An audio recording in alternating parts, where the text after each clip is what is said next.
샬롬, 오늘은 6월 24일 수요일 아침입니다. 오늘 하나님께서 우리에게 주시는 말씀은 시편 128편 1절 말씀입니다. 제가 읽어드리겠습니다. 여호와를 경외하며 그의 길을 걷는 자마다 복이 있도다. 아멘. 오늘 읽은 시편 128편의 말씀은 그 부제가 성전에 올라가는 노래라고 되어 있습니다. 그러니까 이스라엘 백성들이 예루살렘 성전에 하나님께 제사하러 가면서 하나님께 바쳤던 그런 제의시라고 할 수 있습니다. 이스라엘 백성들이 성전에 가서 제사하기 위해서는 집에서 흠이 없는 제물을 가지고서 예루살렘까지 성전까지 걸어가야만 했습니다.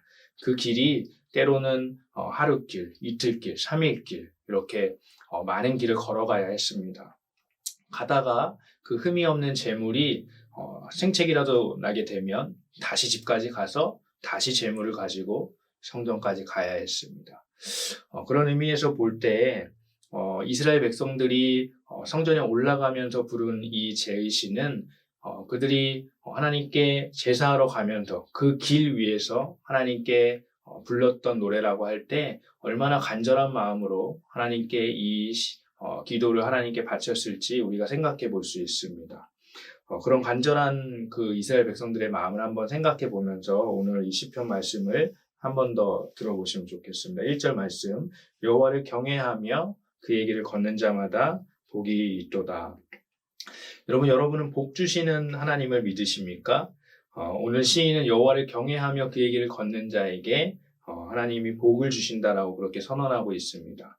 특별히 이 복은 아브라함에게 약속한 복과 같습니다. 오늘 우리가 읽지 않았지만 2절에서 6절 말씀에 보면 이 복은 건강의 복이고요. 그리고 자손의 복이고 그리고 장수의 축복입니다.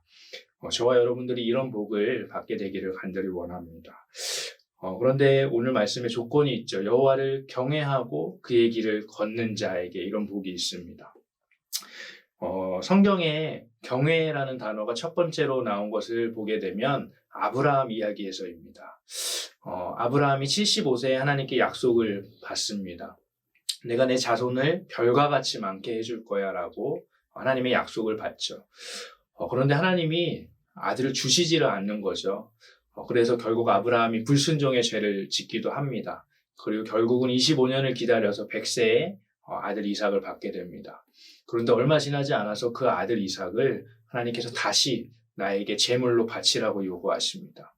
그 말도 안 되는 요구에 아브라함은 아무 말 없이 순종합니다.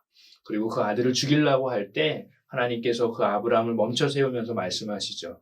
내가 이제야 내가 나를 경외하는 줄 알겠다라고 말씀하십니다. 여러분 여기서 경외가 어떤 의미인지를 우리가 한번 깨닫게 되죠. 여러분 우리는 하나님을 때로 친구라고 고백합니다. 예수님을 친구라고 고백하죠. 근데 너무 친구라고만 고백하니까 너무 하나님을 편하게 생각하는 경향이 우리들에게 있습니다. 그래서 때때로 악을 행하면서도 죄를 짓는 삶을 살면서도 회개하면 되지라고 그냥 그렇게 간단하게 생각하는 경우가 있어요. 그렇게 복음을 방종하는 삶을 우리가 살아갈 때가 있습니다. 만약 그랬다면 오늘 말씀을 통해서 우리의 삶이 변화되기를 소망합니다. 하나님을 경외한다라는 것은 결국 하나님을 왕으로 생각하는 것이죠. 여러분 왕과 신하 사이에서는요. 신하에게 왕이 무엇을 명령해도 그 신하는 그것을 행할 수밖에 없습니다. 왜냐하면 그 왕이 두렵기 때문이죠. 왕이 자신을 죽일까 봐 두렵기 때문에 왕이 시키면 무조건 하는 거예요. 자, 우리가 하나님을 왕이라고 고백합니다. 그러면 우리는 하나님을 두려워해야 해요. 하나님을 두려워함으로 하나님께서 원치 않는 악을 우리가 행하지 말아야 합니다. 그리고 하나님을 정말 사랑함으로 또한 하나님께서 원하시는 것을 우리가 행해야만 합니다. 그것이 하나님을 경외하는 것이죠. 내 의지를 완전히 다 내려놓고 하나님이 싫어하시는 것은 안 하고 하나님이 좋아하시는 것은 하는 삶, 그것이 바로 하나님을 경외하는 삶이라고 할 수 있습니다. 여러분 오늘 우리는 정말로 하나님을 경외하면서 살아가고 있습니까? 하나님을 두려워해서 하나님이 원치 않는 것을 행하지 않으려고 노력하고 하나님을 정말 사랑해서 하나님이 원하시는 것, 선을 적극적으로 행하려고 노력하는 삶을 그 길을 우리가 걸어가고 있는지 오늘 돌아보았으면 좋겠습니다. 그렇게 함으로 정말로 하나님을 경외하고 그 길을 걷는 자들이 다 되시기를 주님의 이름으로 축복합니다. 그렇게 할 때 우리들의 삶이 정말로 하나님께서 주시는 복으로 가득 찬 그런 삶을 살게 될 줄로 믿습니다. 여러분, 그런데 때때로 우리가 하나님을 정말로 경외하고 하나님을 잘 섬긴다고 하는데도 그런 복이 안 오는 것 같이 느껴질 때가 있어요. 여러분, 우리가 아브라함의 삶을 보게 되면 아브라함이 25년이나 기다립니다. 정말로 하나님이 약속을 했는데 안 주시는 것 같은 그 25년의 기다림의 시간이 아브라함에게 있었음을 발견하게 돼요. 결국은 우리가 알아야 하는 것은 이것입니다. 하나님의 렌즈와 나의 렌즈는 다르다는 사실이에요. 때때로 우리들의 삶에 정말 하나님이 복을 안 주시는 것 같이 느껴질 수 있겠지만 여호와를 경외하고 내가 하나님을 잘 섬기는데도 그런 복을 안 주시는 것 같이 느껴질 수도 있겠지만 그때 우리는 하나님의 렌즈와 나의 렌즈가 다름을 기억하고 끝까지 하나님을 신뢰해야 할 줄로 믿습니다.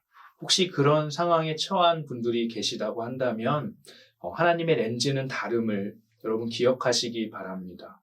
하나님께서 여러분들을 다 알고 계시고 그리고 하나님께서 여러분들에게 선한 분임을 기억하시기를 바랍니다. 그리고 오늘 하나님께서 나에게 허락한 복이 있다면 그것을 허락한 하나님으로 인해서 감사하는 그런 오늘의 하루가 되시기를 주님의 이름으로 축복합니다. 기도하시겠습니다. 사랑의 하나님 감사합니다. 오늘 말씀을 통해서 하나님을 경외하는 것이 어떤 것인지를 생각해 봅니다. 정말로 하나님께서 원치 않는 것을 하나님을 두려워함으로 행치 않고 그리고 하나님께서 원하시는 것을 하나님을 사랑함으로 행하는 그런 우리 모두가 되어질 수 있도록 축복하여 주시옵소서. 그리고 때때로 나에게 하나님께서 하나님을 경외하는 우리들에게 축복하지 않는 것 같이 느껴질 때 나의 렌즈와 하나님의 렌즈가 다름을 기억하게 하셔서 끝까지 하나님을 신뢰하게 하여 주시옵소서. 감사드리며 예수님의 이름으로 기도합니다. 아멘.